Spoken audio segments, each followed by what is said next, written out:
چمنستان نظمی کے مہنگے پھولوں، شمع رسالت کے پروانوں، حیدر کرار کے شہدائیوں، غوث اعظم کے عقیدت مندوں، خواجہ کرم نواز کے فدائیوں، حضرت امام احمد رضا خان فاضل بریلوی کے متوالوں، آئیے آیت مذکورہ پر روشنی ڈالنے سے پہلے سبز گنبد میں آرام فرمانے والے آقا امام المرسلین، شفیع المذنبین، سید ابرار و خیار، شہنشاہ دیو و کار، کائنات کے اولین، فصل بہار، رسول اعظم، نیر اعظم، احمد مجتبیٰ، حضرت محمد مصطفیٰ صلی اللہ تعالیٰ علیہ وسلم کی بارگاہ میں درود پاک پڑھیں۔ اللہم صلی علی سیدنا شفیعنا کریمنا مولانا محمد بارک وسلم، صلی علیہ الصلوۃ والسلام علیک یا حبیب یا رسول اللہ صلی اللہ تعالیٰ علیہ وسلم۔ سب حضرات ایک مرتبہ ضرور کہیں آئی لو محمد صلی اللہ علیہ وسلم، آئی لو محمد صلی اللہ تعالیٰ علیہ وسلم۔ ڈاکٹر اقبال نے کیا ہی خوب ارشاد فرمایا ہے، محمد کی محبت دین حق کی شرط اول ہے، محمد کی محبت دین حق کی شرط اول ہے، اسی میں ہو اگر خامی تو سب کچھ نامکمل ہے، اور کی محمد سے وفا تو نے تو ہم تیرے ہیں، کی محمد سے وفا تو نے تو ہم تیرے ہیں، یہ جہاں چیز کیا لوح و قلم تیرے ہیں، یہ جہاں چیز کیا لوح و قلم تیرے ہیں۔ حضرات محترم، آج میری تقریر کا عنوان، تقریر کا موضوع اقیم الصلاۃ یعنی نماز قائم کرو، لیکن میں اس سے پہلے بہتر اور مناسب یہ سمجھتا ہوں کہ آپ کو وضو کے بارے میں بتا دیا جائے، آپ کو غسل کے بارے میں بتا دیا جائے، اس لیے کہ جب بندہ نماز پڑھنے کے لیے مسجد آتا ہے تو اسے چاہے کہ وہ غسل کر کے آئے، چاہے کہ وہ وضو کر کے آئے، تو وضو کرنا اور غسل کرنا اس بندے کے لیے ضروری ہو جاتا ہے جو نماز کے لیے آتا ہے، جو نماز کے لیے مسجد آنا چاہتا ہے۔ اس لیے میں آپ کو ترتیب پر ترتیب، سیریز و سیریز آپ کو بتاتے ہوئے جاؤں گا۔ ٹاپک آپ کو میں جو ہے ترتیب پر ترتیب وضو کے بارے میں بتاؤں گا، غسل کے بارے میں بتاؤں گا۔ ٹائم کم ہے اس لیے مختصر جو اہم ہے، جو بہت ہی زیادہ اہم ہے، ضروری ہے، وہ باتیں المختصر آپ کو میں بتاتا ہوا جاؤں گا۔ حضرات محترم، غسل میں جو ہے 3 فرائض ہیں۔ کتنے ہیں؟ غسل میں 3 فرائض ہیں، اگر ان میں سے ایک فرض بھی آپ نے چھوڑ دیا تو آپ کا غسل نہیں ہوگا، اور جب آپ کا غسل نہیں ہوگا تو آپ کا وضو بھی نہیں ہوگا، اور جب آپ کا وضو نہیں ہوگا تو آپ کی نماز نہیں ہوگی۔ تو ضروری ہے یہ باتیں اپنے ذہن میں رکھنا، اور غسل کرتے وقت ان باتوں کا خیال رکھنا بہت ضروری ہے۔ غسل میں 3 فرائض ہیں۔ نمبر 1 کلی کرنا، نمبر 2 ناک کی نرم ہڈی تک پانی چڑھانا، پانی پہنچانا، نمبر 3 پورے جسم میں پانی بہانا، پورے شریر میں پانی بہانا، پورے شریر میں سے کہیں پر بھی جسم کا ایک حصہ ایک بال کے برابر بھی اگر کہیں پہ خشک رہ گیا، سوکھا رہ گیا تو آپ کا غسل نہیں ہوگا۔ تو غسل میں کتنے فرائض ہیں؟ غسل میں 3 فرائض ہیں، اور وضو میں 4 فرائض ہیں۔ نمبر 1 چہرہ کا دھونا، ایک کان کی لو سے دوسرے کان کی لو تک، بال نکلنے کی جگہ سے تھوڑے کے نیچے تک چہرے کا دھونا۔ نمبر 2 دونوں ہاتھوں کو کوہنیوں سمیت دھونا۔ نمبر 3 چوتھائی سر کا مسح کرنا، اور نمبر 4 دونوں پیروں کو ٹخنوں سمیت دھونا۔ پیروں کو جب آپ دھوئیں گے تو اس بات کا خیال رکھیں، خاص طور پر ایڑیوں پر آپ نگاہ رکھیں۔ پیر میں جو ایڑیاں ہیں، یہ ایڑیاں جو ہے خشک رہ جاتی ہے۔ ابھی سردی کا موسم شروع ہونے والا ہے، جاڑے کا موسم شروع ہونے والا ہے، تو انسان جب وضو کرتا ہے تو اس کی پیر کی ایڑیاں جو ہے وہ خشک رہ جاتی ہے۔ حدیث پاک میں اس کے لیے تاکید آئی ہے۔ حضرت ابن عمر کہتے ہیں، مسلم شریف کی حدیث پاک ہے، حضرت ابن عمر رضی اللہ تعالیٰ عنہ کہتے ہیں کہ ہم لوگ مکہ مکرمہ سے مدینہ منورہ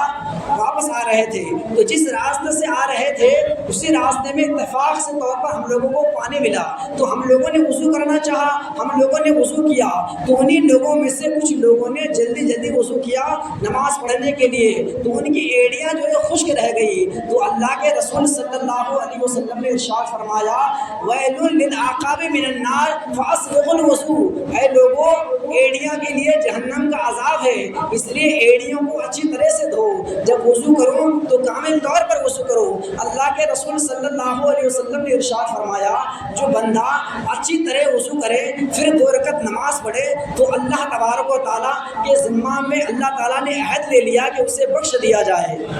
اللہ تعالیٰ نے عہد کر لیا، اپنے ذمہ میں عہد لے لیا کہ اس بندہ کو بخش دیا جائے کیونکہ اس نے خشوع اور خضوع کے ساتھ وضو کیا اور نماز پڑھی۔ حضرات محترم، آپ کو المختصر میں نے غسل کے بارے میں بتایا، وضو کے بارے میں بتایا۔ اب جو ہے تقریر کا جو عنوان ہے وہ اقیموا الصلاۃ، نماز قائم کرو، زکوٰۃ ادا کرو، وارکعوا مع الراکعین، اور رکوع کرنے والے کے ساتھ رکوع کیا کرو، یعنی نماز بجماعت ادا کیا کرو۔ نماز بجماعت ادا کیا کرو، اس لیے کہ نماز مومن کی علامت ہے، نماز دل کا سرور ہے، نماز پڑھنے سے چہرے پہ نور آتا ہے، نماز پڑھنے سے موڈ فریش ہوتا ہے، نماز پڑھنے سے ٹینشن دور ہوتا ہے، نماز قرب الہی کا ذریعہ ہے، نماز پڑھنے سے چین و سکون ملتا ہے۔ اس لیے بندے کو چاہے کہ وہ 5 وقت کی نماز پڑھے، لیکن مسلمان نماز سے غافل ہے، مسلمان نماز سے دور ہے۔ مسلمان سے اگر کہہ دیا جائے نماز کے لیے تو وہ کئی قسم کے بہانے بتا دیتے ہیں کہ فلاں کی وجہ سے، اس کام کی وجہ سے، اس کاروبار کی وجہ سے، فلاں مجبوری ہے، اس لیے ہم نماز نہیں پڑھ پاتی ہیں۔ لیکن مسلمانوں، اللہ کے یہاں تمہارا کوئی بہانہ کارگر نہ ہوگا، وہاں پہ دنیا کی دولت کام نہیں آنے والی، اس اندھیری قبر میں تمہارے کوئی رشتہ دار کام نہیں آنے والے، اس اندھیری قبر میں تمہارے دوست و احباب کام نہیں آنے والے، تمہارے پڑوسی کام نہیں آنے والے، تمہاری بچیاں تمہارے بچے کام نہیں آنے والے۔ اگر اس اندھیری قبر میں کوئی چیز کام آنے والی ہے تو وہ رسول کی محبت ہے اور 5 وقت کی نماز ہے۔ اندھیری قبر میں اگر کوئی چیز کام آنے والی ہے رسول کی محبت ہے اور 5 وقت کی نماز ہے۔ حضرات محترم، اللہ کے رسول صلی اللہ علیہ وسلم نے ارشاد فرمایا الصلاۃ مفتاح الجنہ، نماز جنت کی کنجی ہے۔ مطلب وہ نماز جو عشق رسول میں پڑھی جائے وہ جنت کی کنجی ہے، وہ نماز جو طریقہ مصطفیٰ پر پڑھی جائے وہ جنت کی کنجی ہے، وہ نماز جو حب نبی میں پڑھی جائے وہ جنت کی کنجی ہے، وہ نماز جو ادائے مصطفیٰ پر پڑھی جائے وہ جنت کی کنجی ہے۔ لیکن وہ نماز جو عشق رسول سے خالی ہو، وہ نماز جو عشق رسول سے خالی ہو، وہ نماز جس میں رسول کی یاد نہ آئے، ارے وہ نماز جنت کی نہیں بلکہ وہ نماز جہنم کی کنجی ہے۔ جب اس عبادت پر میرے اعلیٰ حضرت امام احمد رضا کی نظر پڑی تو اعلیٰ حضرت بریلی کی سرزمین پر اپنی ٹوٹی ہوئی چٹائی پر بیٹھ کر اپنے قلم کو جنبش دیتے ہوئے ارشاد فرماتے ہیں کہ ذکر خدا جو ان سے جدا چاہو نزدیو، ذکر خدا جو ان سے جدا چاہو نزدیو، واللہ ذکر حق نہیں کنجی سقر کی ہے، واللہ ذکر حق نہیں کنجی سقر کی ہے۔ اگر اللہ کی عبادت کرتے ہو، اللہ سے محبت جتاتے ہو تو ساتھ میں رسول کو بھی محبت میں جتاؤ، ساتھ میں رسول کی بھی محبت کا دعویٰ کرو۔ رسول کی محبت کے بغیر ایمان مکمل نہیں ہوتا ہے، اس لیے اگر رسول کو چھوڑ کر کے صرف اللہ کی عبادت کرو گے تو وہ ذکر حق نہیں، اور جو کنجی ہوگی وہ جہنم کی کنجی ہوگی، وہ سقر کی کنجی ہوگی۔ اس لیے برادران ملت اسلامیہ، محبت جو ہے ایمان کے بغیر محبت کے بغیر ایمان مکمل نہیں ہوتا ہے۔ اللہ کے رسول صلی اللہ علیہ وسلم ارشاد فرماتے ہیں، بخاری شریف کی حدیث پاک ہے، لا یؤمن احدکم حتی اکون احب الیہ من والدہ وولدہ الناس اجمعین۔ انسان اس وقت تک کامل مومن نہیں ہو سکتا ہے جب تک کہ وہ اپنے والدین، اپنے پڑوسی، دوست و احباب، رشتہ دار، والدین، ہر چیز سے زیادہ، ہر شے سے زیادہ جب تک وہ مجھ محمد سے محبت نہ کر لے اس وقت وہ کامل مومن ہوتا ہی نہیں ہے، اس وقت وہ کامل مومن ہوتا ہی نہیں ہے۔ اور ابھی جو ہے سرکار غوث پاک رضی اللہ تعالیٰ عنہ کا مہینہ شروع ہونے والا ہے، سرکار غوث پاک کے مہینہ جو ہے شروع ہونے والا ہے، تو آپ جو ہے سرکار غوث اعظم رضی اللہ تعالیٰ عنہ کے فرمان کو جو سنتے ہیں اور سرکار غوث اعظم رضی اللہ تعالیٰ عنہ کے نام پر لنگریں خوب کھلاتی ہیں، دیگ بنواتی ہیں، لیکن سرکار غوث اعظم رضی اللہ تعالیٰ عنہ کے اس فرمان کو آپ نے پڑھا کہ نہیں پڑھا؟ ارے اس فرمان کو آپ نے سمجھا کہ نہیں سمجھا؟ سرکار غوث